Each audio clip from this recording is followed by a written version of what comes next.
করবেন নরসিংদী জেলা ছাত্র দলের বিপ্লবী সভাপতি মৃত্যুঞ্জয় মহিউল ইসলামের ষষ্ঠ মৃত্যুবার্ষিকীতে মহান সৃষ্টিকর্তা যে মহিউল ইসলাম ভাইকে জান্নাতুল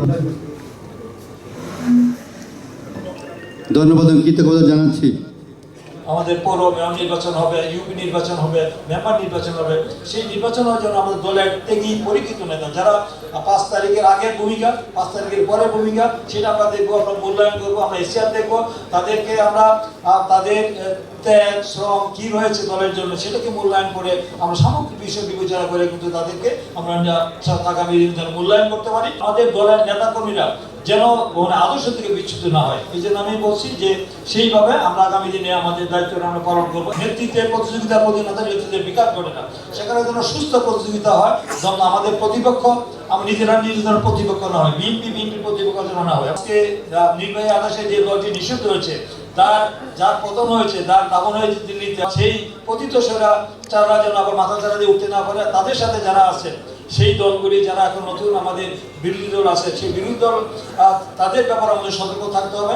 তাদের সাথে আমরা যেন গণতান্ত্রিকভাবে আমরা এগিয়ে যাবো। আমরা আমাদের অন্য কোনো অপশক্তির উপরে যেন আমাদের ভর করতে না হয়। আমরা জনগণ যদি আমরা যদি সঠিক কাজ করি, জনগণ আমাদের পক্ষে দাঁড়াবে, তাই ভয় পাওয়ার কোনো কারণ নেই। কোনো রকম বিরোধ সৃষ্টি করতে দেয় না। আমাদের ঐক্যবদ্ধ ছিল, ইউনিটি ছিল, ঐক্য ছিল। দলের সাথে কি করা উচিত সেটাই করেছি। কোনো ব্যক্তির সাথে কাউকে উস্কানি দেওয়া, মদত দেওয়া, সেখানে কার পক্ষে বিপক্ষে দেওয়ার চেষ্টা করি না। এই জন্য ঐক্যবদ্ধ যদি আমরা থাকি, আমাদের মধ্যে যদি কোনো রকম বিরোধ দ্বন্দ্ব না থাকে, তাহলে কিন্তু আগামী দিন আমরা যে কোনো পরিস্থিতি মোকাবেলা করতে পারবো। যদি জনগণের জনগণ যদি কি চায় সেটা বুঝতে আমরা কাজ করি, জনগণের স্বার্থের পরিপন্থী কোনো কাজ করা যায় না। কোনো সন্ত্রাস, বাণিজ্য, অরাজকতা, চাঁদা, মাদক, তারপরে দলের দুর্নীতি, লুটপাট, এই মাথা থেকে মুছে ফেলতে হবে। আগামী দিনে একটি সুন্দর সমাজ বিনির্মাণ করব, যেটা আমাদের আগামী দিনে জনগণ যেন আর বিকল্প কোনো চিন্তা না করে।